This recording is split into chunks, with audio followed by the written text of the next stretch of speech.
How to secure your Meta business account. If you want to protect your Meta business account from unauthorized access, this video will show you the essential security settings you should enable. First, open Meta Business Suite and sign in to your Meta account. Now, click on Settings from the left side menu.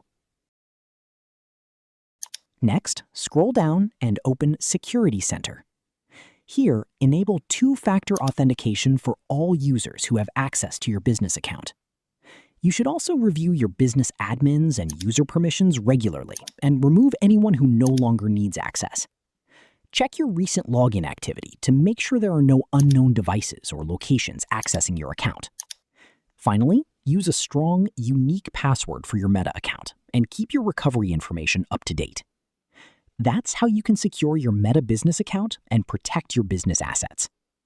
If you find this video informative, click on like, share, and subscribe for more videos.